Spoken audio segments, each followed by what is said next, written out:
Hello and welcome back to Brandon Cooks. Today I'm making a recipe that has become really special to me, but I have to give credit to where credit is due first before I go into it. So this is a Bourbon Pecan Pie. I found this recipe in one of my favorite TV shows that is unfortunately ending in a couple of weeks, but it's The Kitchen. It's been on Food Network for the last like 10-12 years on Saturday mornings. And back in 2018, they had a cook named Jerome Grant, and this is from the Sweet Home Cafe Cookbook, which is published by the National Museum of African American History and Culture.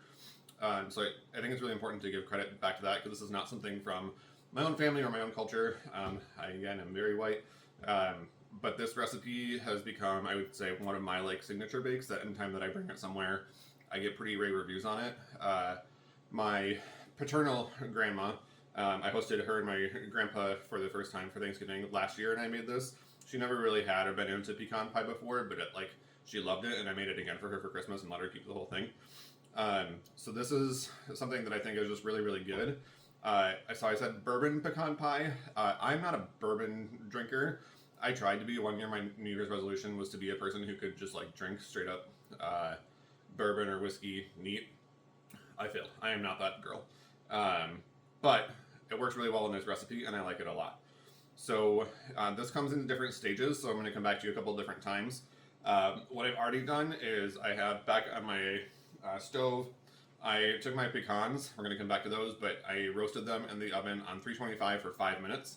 It really just helps bring out the nuttiness and toasty quality. Whenever you're baking or cooking, toast your nuts. It does really help kind of enhance the flavor that they have there. So I already did that. Next, I'm going to work on my sauce mixture, which will make up most of the pie itself.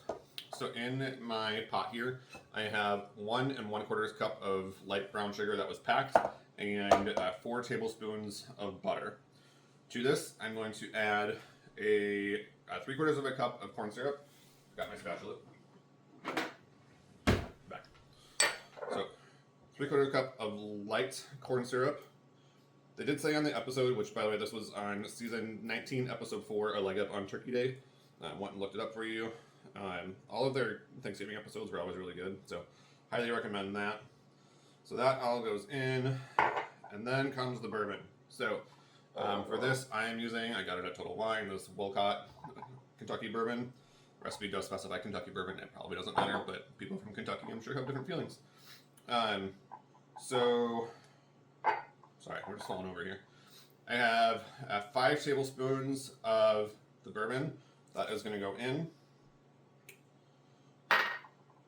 And then another ingredient that I just kind of recently started adding. The recipe does call for it, but it also says regular vanilla works fine, which it does. I made this for several years with regular vanilla. However, I make my own vanilla, which sounds fancy, but it's not. I got into making a bourbon vanilla because of this. And it really does just add that je ne sais quoi that kind of took the recipe over the top for me. So we're going to do another tablespoon of this bourbon vanilla. And yes, tablespoon, not a teaspoon. So that's a total of 6 tablespoons of bourbon total. This is going to cook on the stove and it's going to bake, so you don't really need to worry about the alcohol. It'll cook off, it's fine. But that's the special sauce for whatever you want to call it. And we're going to do a 1/2 teaspoon of sea salt. This is going to go over to the stove. We're going to bring it to a boil over medium heat, and then we're going to reduce the heat and let it simmer for about 2 minutes, and then we're going to let it cool. All right? So I'm going to come back to you. Once I have done that, I'll show you what the syrup mixture looks like at that point, and then we will continue on with the rest of our pie. See you soon. Hello again. Okay, so my mixture is done, but it is still too warm to do anything with, so I'm letting that cool down some more. While we're doing it, let's chop some nuts, eh? Okay, so I have 2 cups of pecan halves in here. So the recipe would not do what I'm doing. The recipe says to just leave them as is. I find that it's easier to both cut and eat the pie when the nuts are chopped up. So if you prefer to leave them in their halved form, great, I'm very happy for you. I'm going to chop mine up to, I don't really know what degree. Let's find out together, shall we? So I'm just going to pulse this. And yes, you could use a knife. I'm lazy, and I don't want to.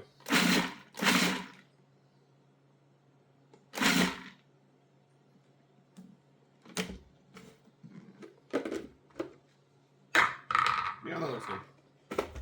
Okay, so they're in here, chopped up more. There are a few larger pieces in there that I'll probably crack up on my own. But those are our nuts. I'm going to put this into a frozen pie crust. Yes, you could make your own pie crust for this.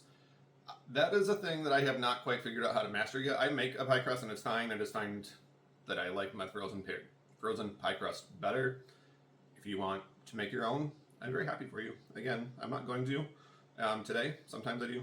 We're not today. So I'll be back in a little bit once our syrup mixture is cooled. Bye.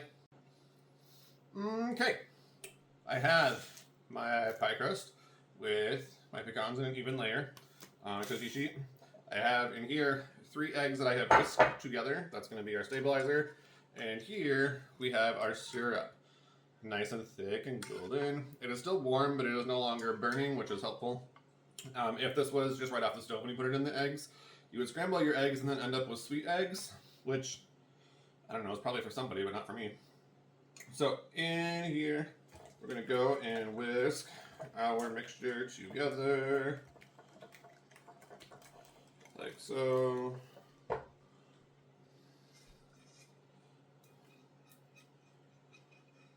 Don't leave any of the goodness behind.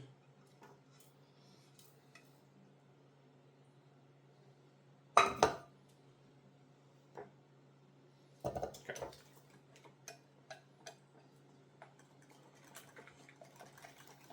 So once this is all mixed together, I'm going to pour it into my pie crust, and then we're going to go into the oven. We're going to start at 375 for 10 minutes. After 10 minutes, we're going to drop the temp to 325 and bake for another 40 minutes. And then it'll be set. So let's do that. This looks good.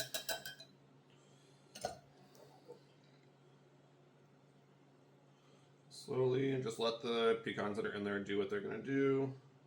The other reason that I like to chop them up is like this more kind of evenly distributes the pecans and the pecan flavor. Sometimes if you leave them whole, they'll all float to the top and not be as incorporated, and I like that pecan flavor to be kind of all spread around. So here we go. We're looking good. I'm going to get this in the oven, and I'll see you when we're done. Okay, our pie has come out of the oven. It's kind of... Well, it's kind of stopping now, but the syrup is kind of like bubbling around the edges. That's good, but it's also stable. But I'm not going to touch it and move it right now because I need it to set more. So it's going to puff up a little bit in the oven like this, and then as it just sets, it'll come back down and then solidify.